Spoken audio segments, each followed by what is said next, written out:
Alright, chat, are you ready? Wow, wait, now we have too much housing? Uh-oh, stinky! Problem of unaffordable Costs housing too much seems so money. simple, right? Just build more houses. Well, we have been. New construction is approaching the highest rate it has ever been since the 2008 crash. Okay, but the houses are like ass, though. At least the ones I've seen, and they cost an arm and a leg. And that's despite record high construction costs that came about because of disrupted supply chains. The problem has been if we were building the right kind of housing. As costs rose and margin shrank, the only kind of property that remained profitable to build was luxury property.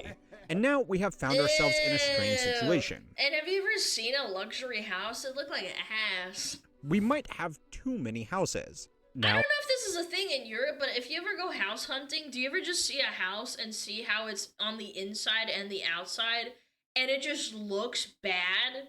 It looks like a box that you just kind of live in. I know what you're thinking. Sounds great, right? Wrong. Despite all of this new development, we are still short about 4 million homes by most estimates. Oh my and if God, developers 4 can't sell the million? luxury homes they have already built, it's much less likely we will build the other homes we actually need. Landlords could be left holding the bag, and renters, unless something really big happens, could go homeless. These landlords are on the verge of bankruptcy of these apartment buildings behind me and across America. This is what $218 million buys you in Palm Beach, Florida. The luxury rental market is crashing. Half of all renters in the U.S. are paying more in rent than they should. So you pay as much in rent for some places as a mortgage for a house. Isn't that fucked up? Anything that I've had that's worth selling to try to make ends meet. So there's actually a bit more to the numbers of new homes we are building. But what is clear is that in America in particular, we have been building way more apartments. 2 years ago, we actually broke the all-time record for the total number of new apartments built within a year. A record that has been held since the 1970s. That last spike was caused by demand from baby boomers entering the housing market for the first time. Oh my God, we're worse than the baby boomers? What? No, you guys don't understand. That's actually so bad. They wanted cheaper places closer to city centers instead of the Levittown-style suburbia they were raised in. These new apartments were pretty good. They were mostly well-built with relatively large floor plans that could easily accommodate larger families. This was helped by government-subsidized housing programs that meant developers could always rely on someone to sell or rent to. Largely, though, it was simply supply increasing to meet demand. This building boom eventually collapsed because of the recession of 1973. The oil crisis, the end of Bretton Woods, and new international competition all took turns beating on the US economy, making it more expensive to build for people with less money to buy new apartments. By the time the market had recovered, the baby boomers had largely lost interest in apartments and were moving back into the suburbs, only this time with much bigger houses. Potential spoiler alert, but at that time, we didn't realize we were in a recession until the end of 1974. New property construction has consistently been more in tune with the economy than the economists. Dude, if you bought a house here, holy moly. So, anyway, the most recent construction boom was fueled by a lot of things. New construction had recovered after the 2008 crash, and people were once again interested in living in apartments. According to a report by the Harris Poll, ooh, the dinks! Dual income, no kids. Dual income, no kids, or DINK households have become the fastest group of homebuyers in America. Both people working makes low-maintenance apartments ideal. And because kids cost so much freaking money. Lack of kids means there is less need for extra space that typically comes with a single-family freestanding home. DINK households also have more spending power on average, so accommodating them with new property developments became very profitable. Young cashed-up renters or buyers were more likely to pay a premium for expensive-looking fittings, fixtures, materials, designs, and amenities in their apartment. Builders loved this, because a faux marble waterfall countertop and a few treadmills tucked into a corner room somewhere were very cheap to include in a build. But properties could then be sold at a much higher market. I can't stand this. Is it just me, chat? Is it just me? I hate this. Why do we have a fucking treadmill in a kitchen with a room overlooking this, man? It's gross. Just run in place. No, but like, where you could put it anywhere else in like a room, maybe? Than typical budget-friendly housing. even if the apartments themselves were exactly the same size. Interest rates were also very low. Builders usually take out construction loans to finance the land purchase and the actual building of the structure. Once this is complete, there are various options for developers to get their money back, but the interest rate during construction is extremely important. For a little while, new apartment construction started to stagnate. You can see the literal, like, it parallels. How it dips here, and then it goes up again a little bit here, and then it goes down again, and then it climbs again, and it crashes right here, too. Oh, wait, it doesn't parallel it. What am I talking about? 1995? Oh, no, it doesn't. Never mind. It's all a different graph. As interest rates were raised around 2016. But then everything changed when the COVID-19 attacked. Immediately following global lockdowns, starting new construction was very difficult. But quickly, a few extra factors made apartments... Wait, what? When the COVID-19 attacked. Immediately... Why? Wait, COVID-19 and it's like this toxic... I'm sorry, I'm laughing at the stock footage. It's just kind of funny to me. Like, he's like a zombie. Following global lockdowns, starting new construction was very difficult. But quickly, a few extra factors made apartments a hot commodity. People took remote work opportunities to move to different cities at a record rate. Yeah, so now they don't want to go back to the cities and they don't want to buy apartments, so like, what's the point? Add in stimulus, low interest rates, booming asset markets, and young adults who didn't feel like being stuck inside with their parents 24 hours a day, and it was the perfect storm for developers to make some money. New luxury apartment buildings sprung up across the country, often accompanied by flashy marketing campaigns to attract renters and buyers. The biggest factor of all, though, was that the developers didn't need to hold on to these buildings. Once constructed and rented out, the whole building could be packaged up and sold to a financial institution that would put them into a residential real estate investment trust, which would then be sold onto other investors who wanted exposure to a broad portfolio of real estate without actually having to manage the real estate directly. Isn't it crazy that this is allowed to happen? Yeah. Your apartment isn't actually owned by someone, it's owned by like a bunch of people as an investment.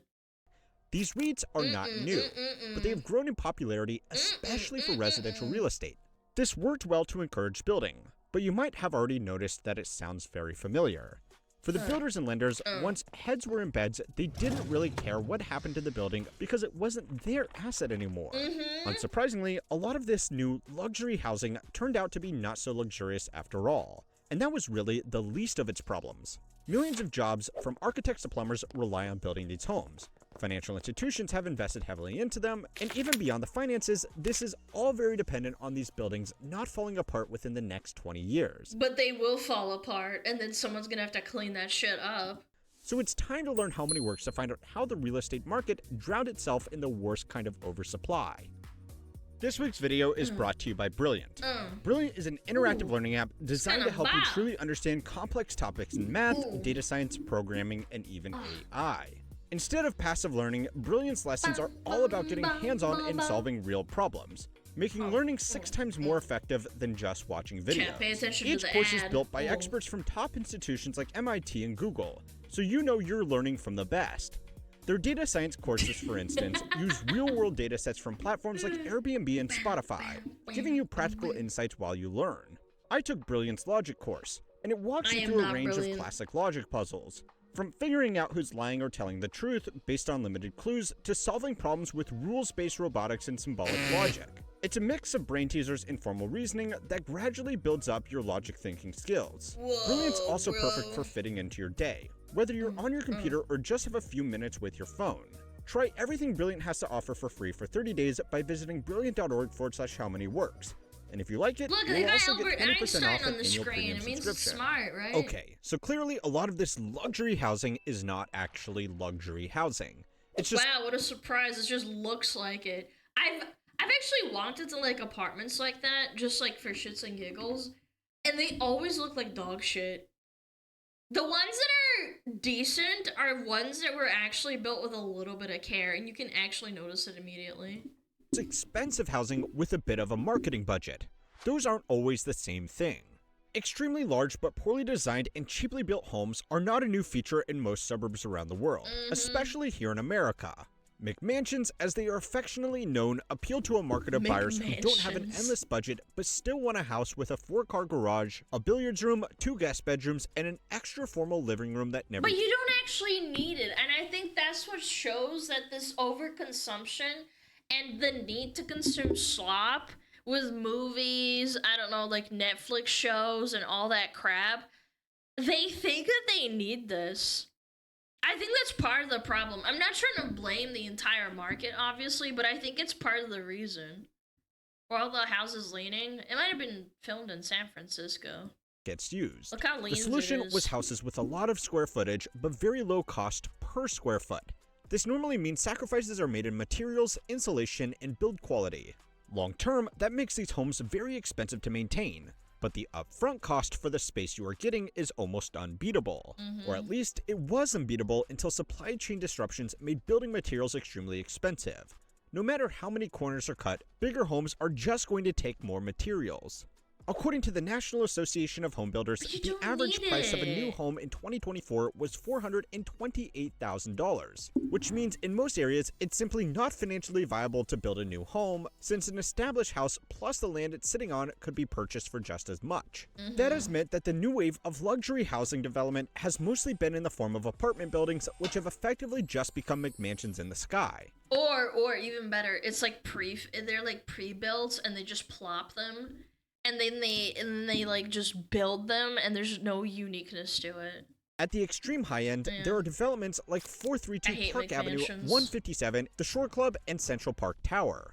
These high-rises, mainly along Billionaires Row in Manhattan, have sold individual apartments for hundreds of millions of dollars to people like Michael Dell, Ken Griffin, and everybody's second favorite Twitter poster, Bill Ackman.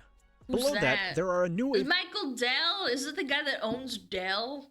of premium development with accommodations ranging from $1.5 to $10 million in most large cities across the country. Households in the top 10% of incomes already account for half of all consumption in America, and they are willing to pay a lucrative premium for new upmarket housing.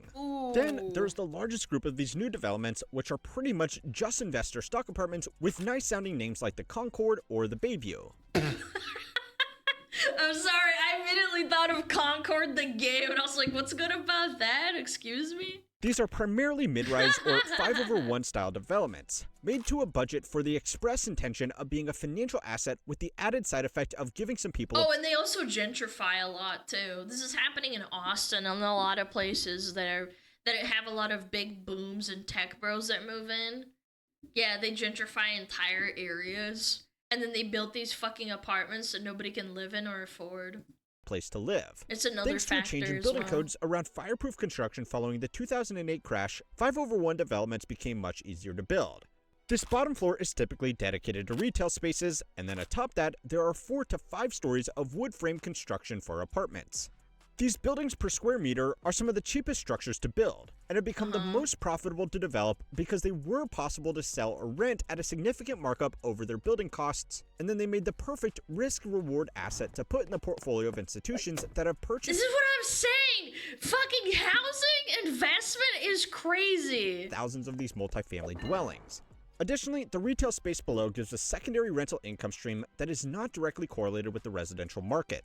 Now, hot take alert, but yes, these buildings often do look very ugly, but at a time when we are desperate for more housing, we might not have the luxury of being too picky about aesthetics. However, there are 2 other problems that are far more serious than some gaudy facades. The first problem is that the people constructing the buildings are a long way removed from the people who will eventually own them. A developer will normally subcontract a builder who will subcontract tradesmen who will actually do the construction. So many hands, bro. The developer will either then sell the building to individual apartment owners, or more likely, they will sell it to a firm that aggregates these buildings before selling them as a portfolio to an investment fund, which will further bundle them up to sell them as a residential real estate investment fund. So who the fuck owns it then? If I'm getting my house or my fucking financial firm, who the fuck owns it then?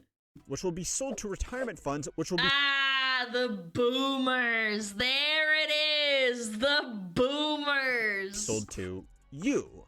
That is assuming you have retirement savings. Yeah, now, the financialization of the real estate market never hurt anybody before, right? But it does mean that building standards have consistently been lacking because all of the groups— You're implying that anybody over the age of, like, 25 has a fucking 401k at this point? That's what makes me laugh about this. Like, yeah, assuming you have a retirement fund. It's like, yeah, what? Excuse me? Just want to build to a set budget before passing the hot potato. Okay, Americans, how many of you actually pay into a 401k right now? Like, you have a job that says you can have a 401k, type 1. I do, B, no. There's actually a lot of fucking no's. I do, not sure. What's that? If you don't know, that's fine. A 403b? I have 45k in mine. You guys have 401ks? Chat, I ain't gonna hold ya. I did not pay into a 401k that much because I literally couldn't afford it. I needed that money right then and there. Yeah, I'm not trying to shame you, by the way. I'm just saying it's crazy that some people just can't fucking do it. Of responsibility along to the next person. This has happened across all of these tiers of luxury housing. Even ultra-luxury developments like the Trash Can Tower at 432 Park Avenue are riddled with structural issues leading to lengthy lawsuits just to figure out who is ultimately responsible for fixing the problems. Now, obviously, in a building where the average apartment sold for more than $10 million, the residents will have the time and resources to take a property developer to court. But a lot of other less high-profile property buyers don't have that luxury if their hastily constructed home falls apart. Ooh, the second problem with these new developments is something that affects you even if you never buy, build, or invest in these properties. Alright. Higher density housing needs higher density services to deal with traffic, waste management, schools, and emergency services. These have to be supplied by the municipality, not the developer. More taxes. And property dues on these units are normally much lower than freestanding single-family homes.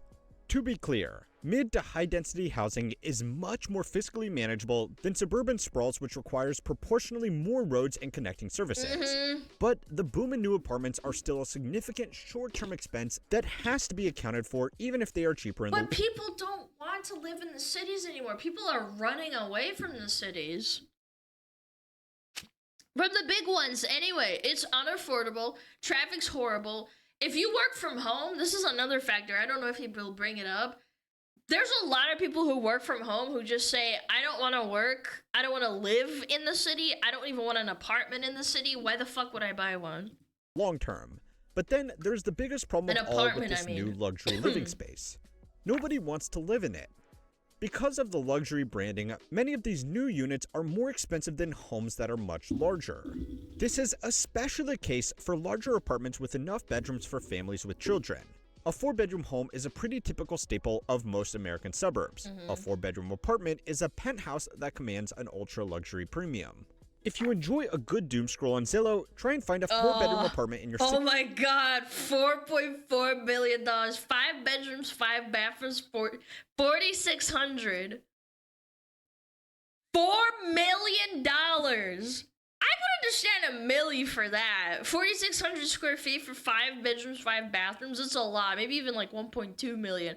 $4.2 million is insane. Who the fuck can afford that shit? Your town that costs less than... I know it's LA pricing, but like, how many people are realistically going to buy that shit? Oh my god, look at this one. 1.5 million, 1,000 square feet, 3 bedrooms, 1 bathroom for 1.5 million. Isn't that fucking insane? Are you out of your fucking mind? What the fuck? Hold on, let me convert that. 1,090 square feet is like an apartment, like a small apartment. To meters. Let me put it in a spin for it's 101 square meters. No, sorry, 332 meters. That is insane. That's really small. The average 4-bedroom home. As new buildings are finished, they are further saturating a market that has done too much too quickly. In certain cities, developers are now offering multiple months of free rent, or concessions like holidays or jewelry for people who sign year-long leases in their new buildings. Now, you have probably already asked the logical question, which is that if nobody is renting these places unless they are given freebies, why don't they just make the rent cheaper instead? Because they don't want to. Yes, according to some rigorous calculations, $2,000 a month in rent for a year with 3 months free is the same as just charging $1,500 a month. But the number crunchers don't see it this way. Most of these buildings will be sold based on a multiple of how much income they are generating, something known as the capitalization rate, or cap rate. In non-financial jargon, this is what percent of the purchase price a building returns in income every year. So a $10 million building returning $500,000 a year in income would have a cap rate of 5%. Or, put another way, if investors are willing to accept a 5% cap rate, which is generally where the market has been heading, then a building returning $500,000 a year is worth $10 million. It's a lot of dosh. If those apartments are rented out at a higher base rate and are returning $600,000 a year, then the building is worth an extra $2 million. Gotta keep that money going up, chat. Looks much better on paper to have an apartment rented out for $2,000 because that can be multiplied by 15 or 25 to give an appropriate sales price.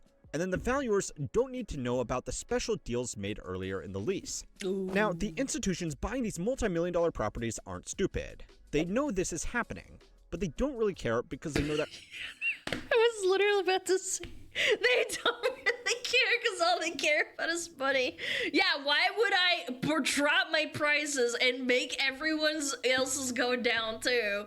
They're all just in on it. They're all in on it, man. Once people have moved into a home, they don't typically want to leave if they can avoid it. Duh. According to NerdWallet, the average cost to move houses is more than $1,700. It's so expensive to move. It's a major pain in the ass. And you lose, like, for me personally, when I moved and I'm streaming, right? I didn't have internet and I was freaking the fuck out because my fucking landlord fucked up and I couldn't stream for like, what 5 days or something? I was having a schizo meltdown every time I woke up trying to get internet again. And I'm like, I have to stream. I have to give you rent. Like, I can't not stream.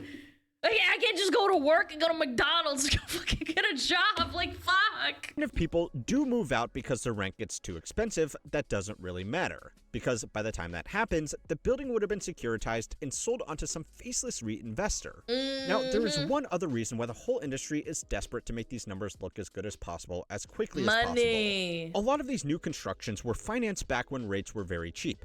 And most construction loans only last between 3 and 5 years before they need to be refinanced.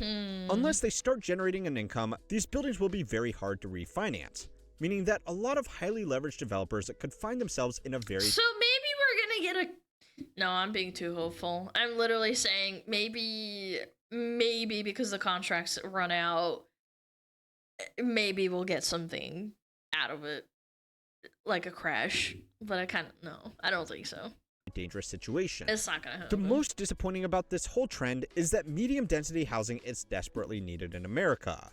It's probably the best way to address the problems of endless urban sprawl, car dependence, and unaffordable housing. Unfortunately, we have implemented a good idea in the dumbest way possible. Now, if you are thinking this all sounds like a golden opportunity to finally build up some affordable real estate, go and watch this video next to find out why a real estate crash probably won't help you afford a home. And make sure to like and subscribe to keep on learning how money works. Yeah. Yeah. Very true. Smartest thing to do is wait a few more years. But what if you can't? What if you just can't? You can't afford to wait. You gotta go. You gotta pop out them babies. Why don't the bigger homes simply eat the smaller homes? Gosh, I wish it was that easy. Oh my god.